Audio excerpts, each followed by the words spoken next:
Mary Frances Drake, and this is my first edition of Grace Talks, which I hope will be a monthly event this year, 2017. Um, like many of you, I have been contemplating 2016, what was good, what was needing some change, and also thinking about 2017 and what I want to do to contribute to the light of the world, which is the topic that I'd like to talk about today. So, in my contemplation yesterday on New Year's Day, I was thinking about the focus for this year, and the word that arose for me was encouragement. The word encouragement is an interesting word. It's defined as supporting the courage or the heart in people. So I thought that was a good word to focus on as I think about these grace talks and thinking about how to help people to cut through the distractions of life, to get to the heart of the matter in themselves, to become liberated in their being, that the light that is inside of all of us can shine out of us in ways that are useful to our lives and to the world. So I am a minister trained in the Christian mystical tradition. But every mystical tradition or inner pathway of every religious tradition talks about the ground of being or the center of our being, our soul or spirit, some deeper part of us that we don't generally connect with in our day-to-day life. Most people have some practice that they do to connect with themselves.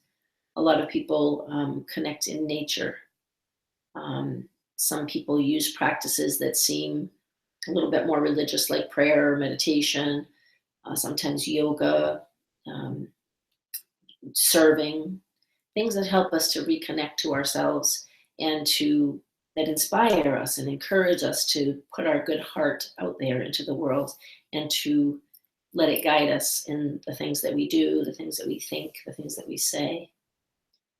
So, in my hope to be encouraging, I'd like to talk a little bit about that seed of light that is inside every person and how the world distracts us from it. We live in an amazing age of technology, and I love technology, and I think that it is a great boon to us to be so connected on an energetic level like we are across the world with the internet and all the kinds of social networking that we have. We have access to so many, many people and so many, many ideas and so many things that are happening. And I think that's really important. But if we stay out there on the surface of all of that connection and don't go inside of ourselves to connect with our own being, then who and what are we bringing to that connection? And how are we influencing it? So the light of the world is each one of us. And if each one of us does the practices or the things that keep us connected with our inner light, with the movement of love and grace and peace that comes from our being, and have a greater impact in the world at large, because the mind of the world is created of all of our minds. And so we're all part of the solution or part of the problem. Technology and the busyness that we live in, especially in the Western world, chasing after money to survive, chasing after experience, chasing after education, after the goals of family life. And if we are always running and not settling into our own heart, to our own being, then we won't be having a very deep experience of our own life, which leads to discontent, which is the number one reason that people seek counseling, is that they're discontented with life. They don't necessarily even know why. And I think that a big part of the reason why is that our culture focuses so much on that external experience that we don't stop very often. We don't get quiet and look inside. We don't go into ourselves, away from the churning mind and the churning emotions and the body with its urges and desires. Those are the three aspects of our being that in every spiritual tradition we're told we have to discipline and master.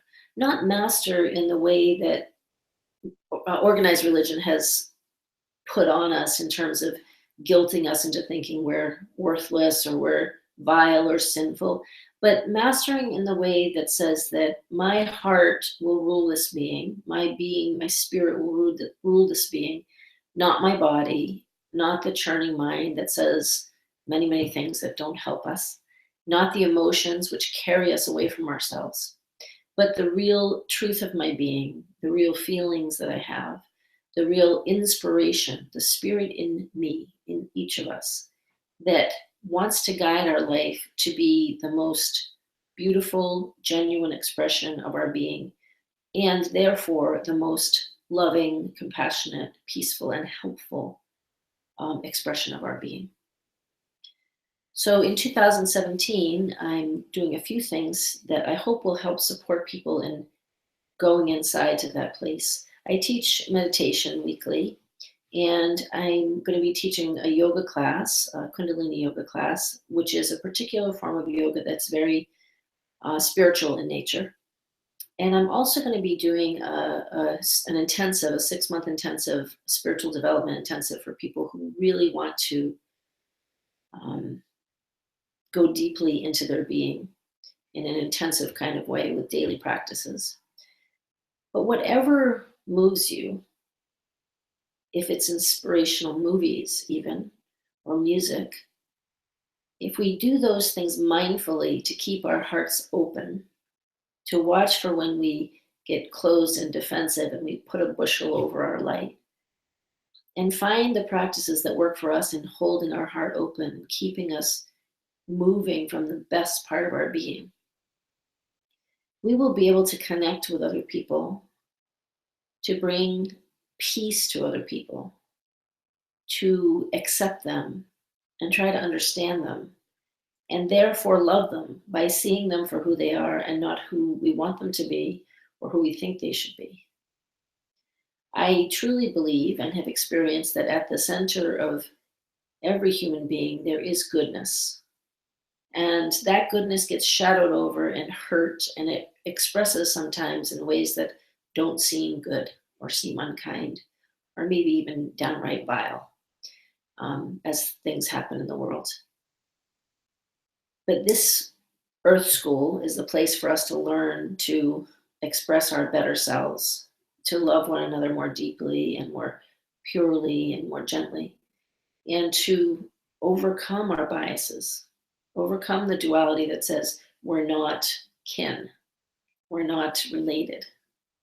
And in all of the great traditions, the spiritual traditions, the wisdom traditions, it's very clear that we are connected and we are inextricable from one another and from the creative force of the universe, whether you call that God or nature or energy or whatever you call it.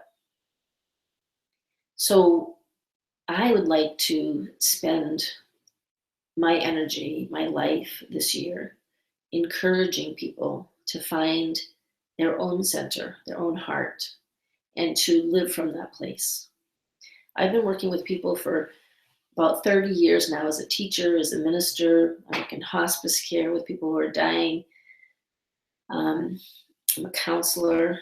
And what I find is that people are suffering from a lack of connection to themselves.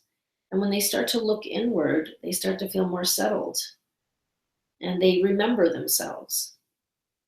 And then there can be some work of healing things that made us forget who we are, the unkindnesses that we've experienced in life, the difficulties.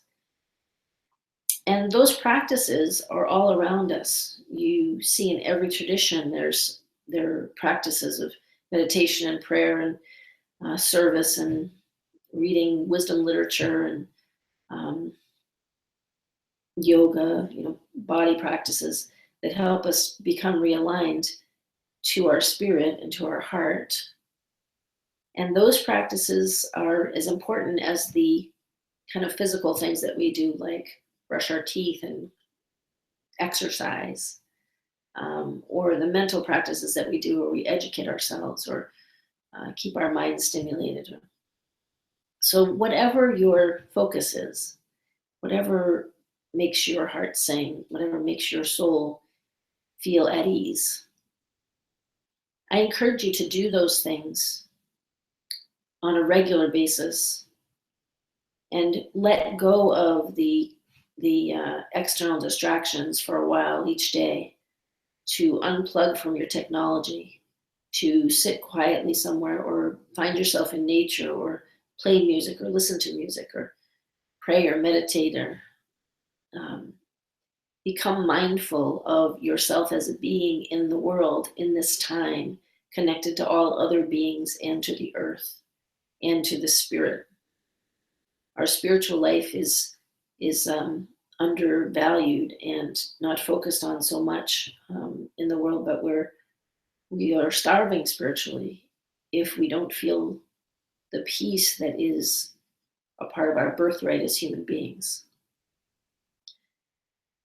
So I've helped a lot of people over a lot of years in all these capacities. And what I find is that when we start with a focus and a resolution, not in the way that New Year's resolutions usually happen, which was a whole bunch of energy and go, go, go, and then we quit and forget about it and go back to our old ways, but a resolution to remain open hearted and to watch for the things that close our heart or disconnect us from ourselves and from one another, and to learn from those things, reflect on them, and find a way that works for you to keep your heart open and to let your heart lead. Your life will become more peaceful and more happy, joyful, even more settled and secure. And you will be able to let go of the things that create turmoil and disconnection in your life. And it creates the opportunity to have the beautiful life that all spiritual and religious traditions um, support, the life of connection, the life of compassion, the life of love, and shining your unique life into the world. There's no one like you. There's no one like me. We each have a beautiful creative force in us that has something to offer the world, has something to offer one another. And I hope that through my series of grace talks and the other things I'm doing, that I will help you to let that light shine freely and fully. And please connect with me. You can see my website, maryfrancesdrake.com. You can probably find me on Facebook. And I hope that you will reach out and allow me to support you, to encourage you in finding the truth in your heart and letting it shine brightly in your life and in the world. We all need one another to do this. We all need one another to shine brightly if we're going to get through this year and this life on this planet. If our planet's going to survive, if humanity is going to survive. So I encourage you to find a way to your good heart and let it shine. Peace to you.